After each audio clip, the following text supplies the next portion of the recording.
this quick lick, we are going to take a look at that example lick that you just heard. It works great as an additional study to the Major Scale in Action Part 2 course, and you can fire up that backing track and add this lick to your arsenal. But this lick really works well to teach a few standalone concepts, some things about how to coax some expressive sounds out of your guitar, and we're definitely going to dive into that. Standard tuned guitar here. The track is in the key of G, and it's strumming along with a cool upbeat rock and roll vibe, and the chords that we're going to play over are G, C, and back to G for 2 more measures. And this entire lick is in the key of G. A couple of tricky spots in there for sure, but we're going to break them down. First thing, let's give this a listen without the backing track, just so you can hear the notes coming out of the guitar. 1, 2, 1, 2, 3.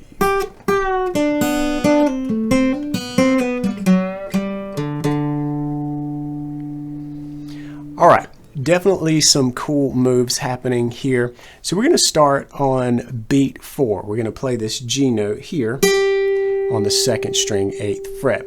And it's probably going to help you out, as you'll see, if you play that with your ring finger, because the very next note is where we start to introduce some pretty difficult guitar techniques.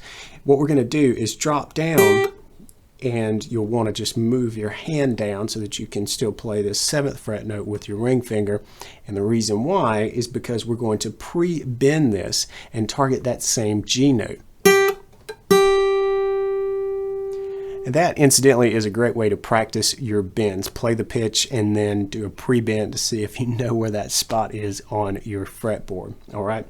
But let's get to that pitch, and then you might ask yourself, well, why in the world would I play that 2nd G note like that? It's pre-bent, and we're really targeting the same as if I just stayed here and hit it twice. Well, the magic is in what we do after that pre-bend. We play the G, but then we let it fall away back down to F sharp, the note that would be played just naturally on the 7th fret. And it happens pretty quickly. Okay, and that's by large part because of the tempo of the song that we're working at here. But then what we do is reach over and hit the D on the 3rd string, and then the open 2nd string. Now, before we get too much further, this is definitely difficult. It's going to take some time, it's going to take some practice, but to me, this pre-bend and falling back to the note really gives an expressive quality to just these few notes right here. So if it's a sound that you want, try to give it a shot. There are a couple of workarounds. We could do a quick slide down or a quick pull off to kind of get close, but to me nothing quite hits that vocal expressive quality like being able to just fall down through all of the frequencies, all of the colors of the note that you can when you start at the top of the bend and release. Really cool, kind of mimics slide playing in a lot of ways. And speaking of slide playing, I want to take a moment to talk about my picking technique. You may notice that I'm playing this fingerstyle, although you could play this perfectly well with a flat pick, but I'm adopting more of a picking technique that I use when I play slide. It's because I want to play and really control the muting here, which is a big deal in slide playing. So you'll notice that I've got my thumb laid across string 6, 5, 4, and then it's resting on string 3. So all of this is completely muted. You're not going to hear any sounds or string noise. Anything unwanted is going to be completely cut off from those strings. And I'm going to hold down strings 2 with my index finger and then my ring finger on the 1st string. And really, that's a muting technique as well. Nothing's happening here. You're not going to hear any real unwanted noise, at least not pitch noise, when you do that. And when I play, I want to only lift up off of the strings that need to be heard. All right? So just there in that first lick, I picked up my index finger when I needed to play that string.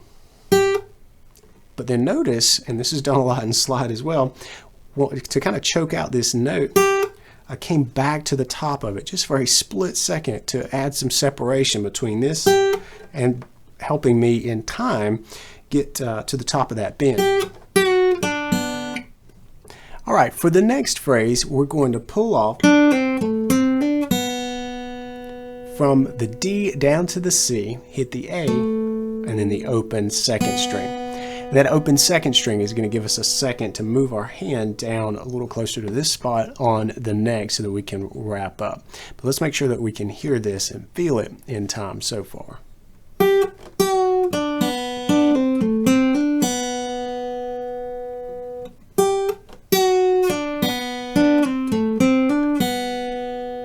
All right, so now what we're going to do is pull off from the C down to the B, then hit our G, but I want to kind of squeeze in and hit that with the middle finger because I want to do that same sort of bending technique, and I want to enlist the help of these two fingers behind the bend. And you can tell this bend still has that scooping, expressive quality where you can really paint with some color here, but it's going the opposite way. We're targeting this G note, but we're bending up to it, right? Whereas before that pre-bend, we released and fell down to the note. Here we're going to scoop up to it, right? And then come up, hit the note, and then end with a couple of D notes. And I'm just kind of scooting my finger in there before hitting those. Let's have a listen to this played slowly. 1, 2, 3.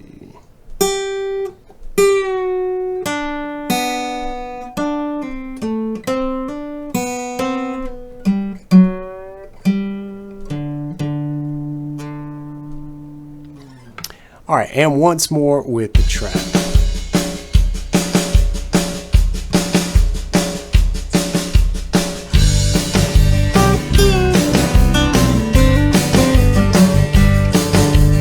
I hope you enjoyed this lesson. Thank you so much for checking it out.